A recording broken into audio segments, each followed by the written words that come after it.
Welcome to my YouTube channel. तो जैसा कि मैं अभी बताई थी आपको लास्ट वीडियो में कि अभी एक दिन मैं बिहार स्पेशल लेके आऊँगी, तो वो वीडियो तो आ ही रहा है ना, तो वही अभी नेक्स्ट करूँगी। और तथ्य संग्रह बिहार का जितने हैं, एडुटेरिया का ये इम्पोर्टेंट बुक है बिहार स्पेशल के लिए। तो चलते हैं। देखिए, समुद्रगुप्त को उसके सिक्के पर बीना बजाते हुए दिखाया गया था। ठीक है, समुद्रगुप्त का दरबारी कवि कौन था? तो हरिसेन था। समुद्रगुप्त वैष्णव धर्म को मानता था। समुद्रगुप्त द्वारा अश्वमेध यज्ञ कराने के प्रमाण भी मिले हैं। समुद्रगुप्त के बाद 375 ईस्वी में रामगुप्त के राजा बनने का साक्ष्य मिला है, लेकिन उसका अयोग्य होने के कारण चंद्रगुप्त द्वितीय ने उसकी हत्या कर स्वयं को राजा घोषित किया। चंद्रगुप्त द्वितीय ने शकों को पराजित कर 389 ईस्वी में विक्रमादित्य की उपाधि धारण की। चंद्रगुप्त द्वितीय ने देवगुप्त, देवराज, देवश्री आदि की उपाधि भी धारण की थी। चंद्रगुप्त द्वितीय ने ध्रुव देवी एवं कुबेर नाग से विवाह किया था। कुबेर नाग से उत्पन्न पुत्री प्रभावती गुप्त का विवाह वाकाटक नरेश रुद्रसेन द्वितीय के साथ हुआ था। रुद्रसेन की मृत्यु के बाद प्रभावती ने अपने अल्पवयस्क पुत्रों के संरक्षिका के रूप में शासन किया। उस दौरान प्रभावती ने चंद्रगुप्त द्वितीय की सहायता से गुजरात और काठियावाड़ पर विजय प्राप्त की। चीनी यात्री फाहियान चंद्रगुप्त द्वितीय के समय भारत आया था। फाहियान भारत में 14 वर्षों तक रहा था। नेक्स्ट है, चंद्रगुप्त द्वितीय को मेहरौली लौह स्तंभ में चंद्र नाम से संबोधित किया गया है। मेहरौली लौह स्तंभ चंद्रगुप्त द्वितीय का माना जाता है। चंद्रगुप्त द्वितीय के 9 रत्न थे: कालिदास, धन्वंतरी, अमर सिंह, वराहमिहिर, शंकु, बेताल, भट्ट, घटकर, छपनक, भरूची। घटकर, छपनक और भरूची। कुमारगुप्त प्रथम 415 से 455 ईस्वी में चंद्रगुप्त द्वितीय और ध्रुव देवी का पुत्र कुमारगुप्त प्रथम 415 ईस्वी में शासक बना। नालंदा विश्वविद्यालय की स्थापना कुमारगुप्त के समय में हुई थी। गुप्त काल में नालंदा विश्वविद्यालय शिक्षा का प्रमुख केंद्र था। बाद में यह बौद्ध धर्म के शिक्षा का प्रमुख केंद्र बन गया। स्कंदगुप्त मध्य एशिया के बर्बर जाति हूनों का आक्रमण स्कंदगुप्त के समय हुआ। स्कंदगुप्त ने हूनों को पराजित कर भारत से बाहर खदेड़ दिया। इसका वर्णन जूनागढ़ अभिलेख में मिलता है। अभिलेख में हूनों को मलेच्छ कहा गया है। स्कंदगुप्त ने चंद्रगुप्त मौर्य को निर्मित सुदर्शन झील का पुनरुद्धार करवाया था। स्कंदगुप्त ने शुक्रादित्य की उपाधि धारण की थी। गुप्त वंश का अंतिम शासक विष्णुगुप्त था। गुप्त वंश के साथ मगध वंश का अंत हो गया। इतिहासकार V.A. स्मिथ ने सांस्कृतिक उपलब्धियों के कारण गुप्त काल को स्वर्ण युग की संज्ञा दी। पाल वंश की स्थापना गोपाल ने 750 ईस्वी में की थी। गोपाल ने ओदंतपुरी विश्वविद्यालय की स्थापना बिहार शरीफ में की। इस वंश का सबसे प्रमुख शासक धर्मपाल था। धर्मपाल ने विक्रमादित्य विश्वविद्यालय की स्थापना की। सोमपुर महाविहार का निर्माण भी धर्मपाल ने करवाया था। धर्मपाल ने त्रिपक्षीय संघर्ष में प्रतिहार एवं राष्ट्रकूटों से संघर्ष किया था। धर्मपाल प्रतिहार शासक वत्सराज से पराजित हुआ। बाद में धर्मपाल ने राष्ट्रकूट शासक ध्रुव और प्रतिहार शासक वत्सराज को पराजित किया। उसने कुछ समय के लिए कन्नौज पर अधिकार भी किया। धर्मपाल ने उत्तरापद स्वामी को उपाधि धारण की। धर्मपाल में बाद में उसका पुत्र देवपाल 810 ईस्वी में शासक बना। देवपाल ने मुंगेर को अपनी राजधानी बनाया। देवपाल ने जावा के शैलेंद्र वंशी शासक बालपुत्र देव को नालंदा में बिहार बनवाने के लिए 5 गांव दान में दिए। देवपाल के बाद विग्रहपाल, महीपाल, रामपाल आदि ने शासन किया। पालकालीन कांसे की मूर्तियां अपनी कलात्मकता के लिए काफी प्रसिद्ध थी। धीमन एवं बिठपाल इस कला के प्रवर्तक माने जाते हैं। प्राचीन बिहार इतिहास के विभिन्न वंश शासक एवं उसकी राजधानी बृहद्रथ गिरिब्रज राजगिरी, जो कि मगध की राजधानी। नेक्स्ट है, बिंबिसार गिरिब्रज राजगिरी, उदयन पाटलिपुत्र, शिशुनाग वैशाली, कालाशोक पाटलिपुत्र, नंदवंश पाटलिपुत्र, मौर्यवंश पाटलिपुत्र, कुषाण पुरुषपुर एवं मथुरा, गुप्तवंश पाटलिपुत्र, पालवंश मुंगेर। नेक्स्ट है, प्राचीन बिहार इतिहास के प्रमुख साहित्य अर्थशास्त्र कौटिल्य, राज प्रबंधन के लिए प्रसिद्ध बुद्धचरित, अश्वघोष, बौद्ध धर्म का महाकाव्य, प्रज्ञा पारमिता नागार्जुन शून्यवाद का सिद्धांत, सीयूकी ह्वेनसांग भारत का यात्रा विवरण, इंडिका मेगास्थनीज मौर्य साम्राज्य का विवरण, मिलिंद पंधो नागसेन बैक्ट्रियन शासक मिनांडर और नागसेन के वार्तालाप का संग्रह, ललित विस्तार बुद्ध की लीलाओं का वर्णन है, महावंश श्रीलंका के राजाओं का वर्णन, जातक कथाएं बुद्ध के जीवन की कहानियां। नेक्स्ट है मध्यकालीन बिहार का इतिहास, तुर्क शासन में बिहार, स्थानीय वंश, सिख धर्म सल्तनत में बिहार, अफगान शासक में बिहार, मुगल काल में बिहार। तुर्क शासन में बिहार, तुर्क शासक बख्तियार खिलजी। बिहार में तुर्क सत्ता की स्थापना का वास्तविक श्रेय बख्तियार खिलजी को जाता है। बख्तियार खिलजी जो है कुतुबुद्दीन ऐबक का दास था। बख्तियार खिलजी के आक्रमण के समय बिहार में छोटे छोटे शासकों का शासन था। उत्तर बिहार में कर्नाट वंश का शासन था। बख्तियार खिलजी की पहली महत्वपूर्ण सफलता ओदंतपुरी विहार की विजय थी। बख्तियार खिलजी ने ओदंतपुरी के साथ नालंदा और विक्रमशिला विश्वविद्यालय को भी नष्ट कर दिया। इन विश्वविद्यालयों में उसने आग लगवा दिया था। उसने 1203 से 4 ईस्वी में नदिया पर चढ़ाई की जो सेन वंश की राजधानी थी। इस समय सेन वंश का शासन लक्ष्मण सेन था। लक्ष्मण सेन बिना लड़े ही डरकर भाग गया। बख्तियार ने इस क्षेत्र पर अधिकार कर लखनऊती को अपनी राजधानी बनाया। बख्तियार की हत्या उसके एक अधिकारी अली मर्दान ने कर दी। उसके शव को बिहार शरीफ में इमादपुर में दफनाया गया। मिथिला के कर्नाट वंश, पाल वंश के पतन के दौर में तिरहुत मिथिला क्षेत्र में कर्नाट वंश का उदय हुआ। कर्नाट वंश की स्थापना नान्यदेव थे। कर्नाट वंश की राजधानी सिमरावगढ़ थी जो वर्तमान में नेपाल में है। बख्तियार खिलजी के बिहार अभियान के समय कर्नाट शासक नरसिंह देव ने उसे नजराना भेंट देकर सहयोग किया था, क्योंकि कर्नाट वंश का सेन वंश से संघर्ष चलता रहता था। कर्नाट वंश पर तुर्क सेनापति तुगरिल तुगल के अभियान की चर्चा तिब्बती धर्म स्वामी ने की थी। समांतर दिल्ली के सुल्तान के साथ कर्नाट वंश का संबंध नजराना एवं भेंट का था, परंतु गयासुद्दीन तुगलक ने अपने बंगाल अभियान के क्रम में कर्नाट क्षेत्र पर विजय प्राप्त की। गयासुद्दीन के अभियान के समय कर्नाट वंश का शासक हरि सिंह देव था। हरि सिंह देव समाज सुधारक था। हरि सिंह इस वंश का अंतिम शासक था।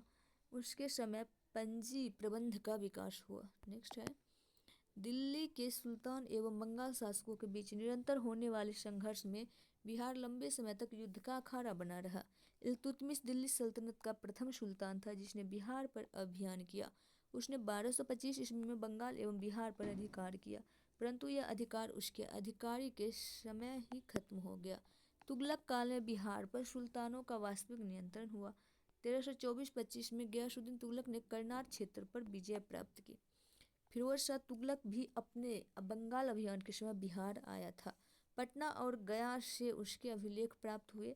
राजगीर के जैन मंदिर के अभिलेख में भी उसके अनुदान देने के प्रमाण मिले हैं। तुगलक काल में बिहार की राजधानी बिहार शरीफ थी। उस काल में बिहार शरीफ का नगर बौद्ध धर्म का प्रमुख केंद्र था। तुगलक काल में बिहार के प्रशासकों में सबसे महत्वपूर्ण नाम मलिक इब्राहिम का है, जो मलिक बया कहलाते थे। इनका मकबरा बिहार शरीफ के पहाड़ी पर स्थित है। 13वीं शताब्दी के मध्य में मिनहाज की रचना तबकाते नासिरी में बिहार नाम का उल्लेख मिलता है। सिकंदर लोदी ने 1495-96 ईस्वी में दरिया खान नुहानी को बिहार में प्रशासक राज्यपाल नियुक्त किया। इब्राहिम लोदी की मृत्यु के बाद दरिया खान नुहानी का पुत्र बहार खान नुहानी ने स्वतंत्र सत्ता की घोषणा कर दी। दूसरी ओर अफगान शासक महमूद लोदी बाबर से बचने के लिए बिहार आ गया।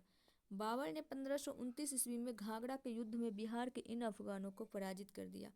घाघरा युद्ध के बाद बिहार में शेरशाह के नेतृत्व में पुनः अफगानों का उदय हुआ। शेरशाह सूरी का जन्म 1486 ईस्वी में हुआ।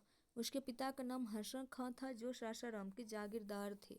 शेरशाह के बचपन का नाम फरीद खां था। बहार खान नुहानी ने फरीद खां को शेर खां की उपाधि दी। शेर खां ने नुहानी के पतन के बाद बहार खां को विधवा दूदू बेगम से विवाह कर बिहार क्षेत्र को अपने अधीन कर लिया।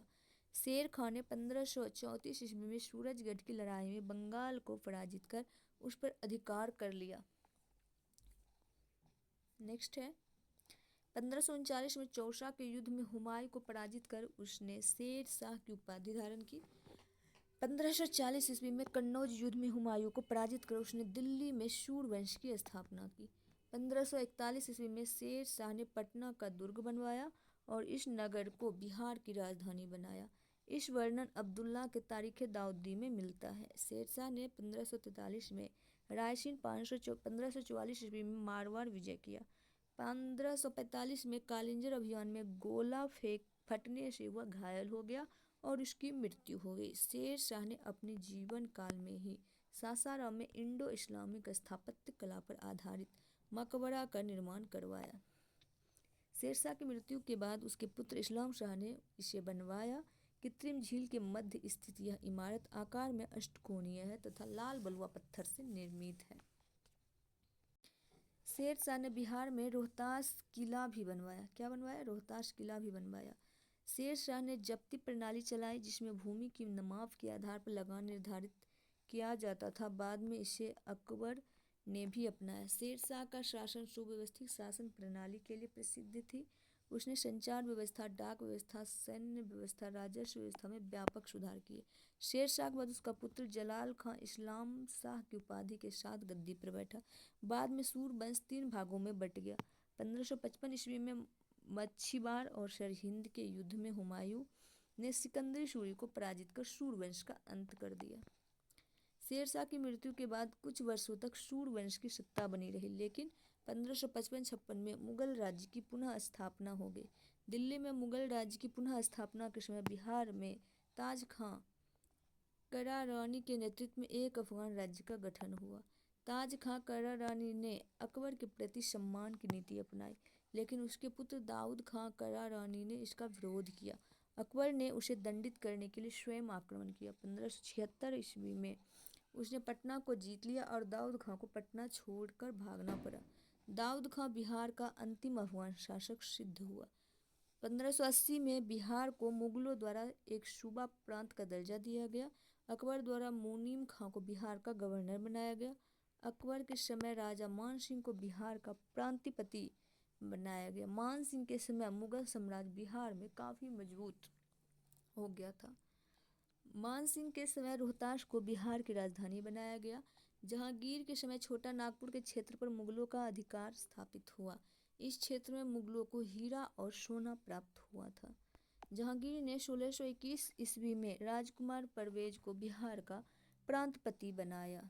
इसके बाद यह पद केवल राजकुमारों को ही दिया जाने लगा। औरंगजेब ने अपने प्रिय पौत्र राजकुमार अजीम को 1702 ईस्वी में बिहार का प्रांतपति सूबेदार नियुक्त किया। अजीम ने पटना का नाम अजीमाबाद कर उसका सौंदर्यीकरण कराया।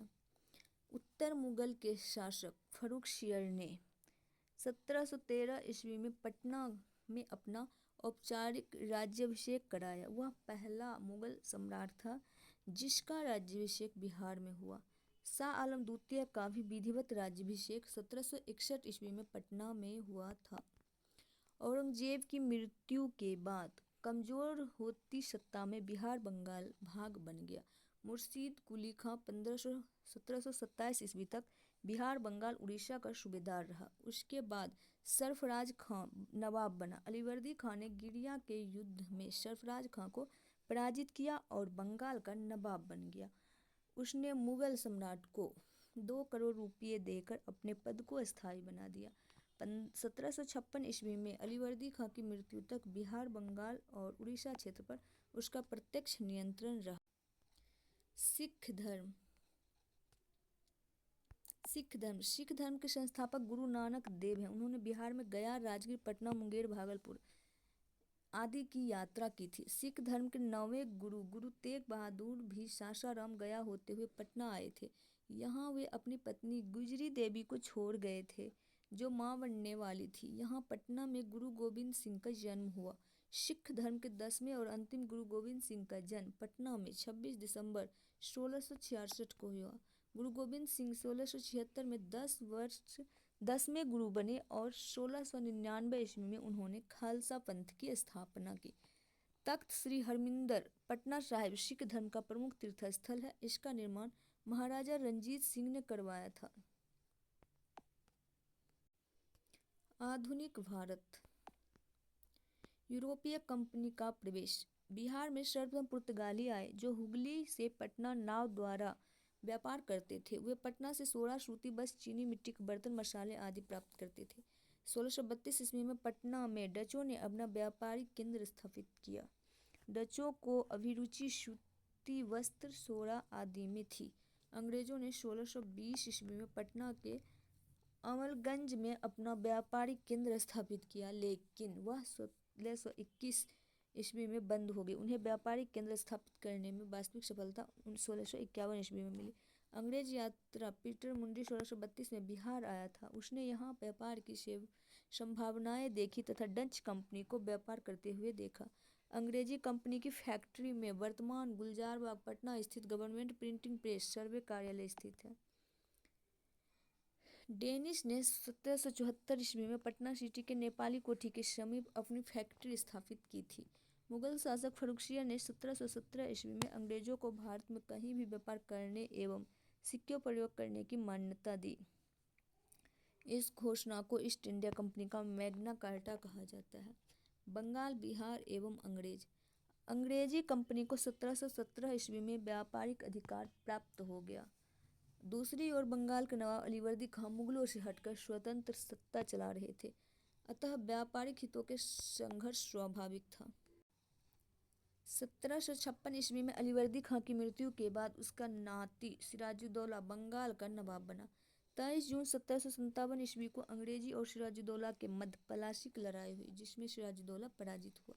उसके बाद मीर जाफर को कठपुतली नवाब बनाया गया। 1760 में मीर जाफर की जगह उसके दामाद मीर कासिम को नवाब बनाया गया। मीर कासिम ने अंग्रेजों के हस्तक्षेप को कम करने के उद्देश्य से अपनी राजधानी मुंगेर हस्तांतरित कर दिया। स्थानीय व्यापारियों पर से करों को समाप्त कर दिया। इससे ब्रिटिश व्यापारियों को परेशानी होने लगी। अंग्रेजों ने 1763 ईस्वी में मीर कासिम को हटाकर पुनः मीर जाफर को नवाब बनाया। 1763 ईस्वी में मीर कासिम भागकर पटना आ गया। पटना में उसने अंग्रेजी फैक्ट्री पर अधिकार कर लिया। इसके बाद वह अवध के नवाब शुजा-उद-दौला एवं मुगल बादशाह शाह आलम द्वितीय से मिला। तीनों की संयुक्त सेना एवं अंग्रेजों के बीच 22 अक्टूबर 1764 ईस्वी को बक्सर का युद्ध हुआ। इस युद्ध में संयुक्त सेना की हार हुई। 12 अगस्त 1765 को इलाहाबाद संधि के तहत मुगल सम्राट शाह आलम द्वितीय को 26 लाख रुपये वार्षिक के बदले ईस्ट इंडिया कंपनी को बिहार, बंगाल और उड़ीसा के दीवानी अधिकार देना पड़ा। 1766 ईस्वी में पटना स्थित अंग्रेजी फैक्ट्री के मुख्य अधिकारी मिडलटन को राजा धीरज नारायण और राजा सिताब राय के साथ एक प्रशासनिक मंडली का सदस्य बनाया गया। 1767 ईस्वी में धीरज नारायण को हटाकर सिताब राय को कंपनी द्वारा नायब दीवान बनाया गया। 1770 ईस्वी में बंगाल, बिहार के क्षेत्र में भीषण अकाल पड़ा। पटना, भागलपुर, दरभंगा, पूर्णिया में अकाल का प्रकोप भयंकर था। 1783 ईस्वी में बिहार में पुनः अकाल पड़ा। जांच अधिकारी जॉन शोर ने एक अन्नागार के निर्माण का सुझाव दिया। उसके सुझाव पर 1784 ईस्वी में पटना में ब्रिटिश इंजीनियरिंग जॉन गार्स्टीन द्वारा गोलघर का निर्माण कराया गया। जनजातीय विद्रोह। जनजातीय क्षेत्रों में अंग्रेजों के बढ़ते राजनीतिक, आर्थिक एवं धार्मिक हस्तक्षेप के कारण कई जनजातीय विद्रोह हुए। बिहार के प्रमुख जनजातीय विद्रोह निम्नलिखित है। तमाड़ विद्रोह 1789 से 94 छोटा नागपुर में। चेरो विद्रोह 1800 से 1802 पलामू। हो विद्रोह 1820 से 21 सिंहभूम। कोल विद्रोह 1831-32 छोटा नागपुर। संथाल विद्रोह 1855-56 संथाल परगना। सरदारी विद्रोह 1858 से 95 छोटा नागपुर सिंहभूम। मुंडा विद्रोह 1895 से 1900 छोटा नागपुर। ताना भगत विद्रोह 1913 से 14 गुमला। संथाल विद्रोह 1855 से 56 ईस्वी। 1857 ईस्वी की क्रांति से तुरंत पहले यह विद्रोह भागलपुर से राजमहल तक के क्षेत्र में हुआ, जिसे दामन कोह के नाम से जाना जाता है। यह जनजातीय शोषण के विरुद्ध प्रथम सशक्त जनजातीय विद्रोह था। इस विद्रोह का कारण बाहरी लोगों द्वारा शोषण, मांझी व्यवस्था एवं पढ़ा पंचायत व्यवस्था में परिवर्तन आदि था। इस विद्रोह का नेतृत्व सिंधु कान्हू चांद भैरव ने किया। यह विद्रोह असफल रहा, लेकिन इसके परिणाम स्वरूप संथाल परगना काश्तकारी अधिनियम, संथाल परगना एवं मांझी व्यवस्था को मान्यता दी गई। मुंडा विद्रोह 1895 से 1900 यह जनजातीय विद्रोह में सबसे सशक्त जनजातीय विद्रोह था। विद्रोह की व्यापकता के कारण इसे उलगुलान विद्रोह के रूप में भी जाना जाता है। इस विद्रोह का कारण दीकुओं द्वारा शोषण, खुटकटी व्यवस्था में परिवर्तन तथा धार्मिक मामलों में हस्तक्षेप आदि था। इस विद्रोह का नेतृत्व बिरसा मुंडा ने किया था। उन्होंने आनंद पांडे से वैष्णव धर्म की दीक्षा प्राप्त की। उन्होंने स्वयं को सिंह बोंगा का अवतार बताया। उन्होंने आचरण शुद्धता, आत्म सुधार एवं एकेश्वरवाद का उपदेश दिया। तो आज के लिए इतना ही, मिलेंगे नेक्स्ट वीडियो में। तब तक के लिए bye, take care, all the best. Video पसंद आए तो वीडियो को लाइक कर दीजिएगा, चैनल को सब्सक्राइब कर दीजिएगा। Thanks for watching, bye bye.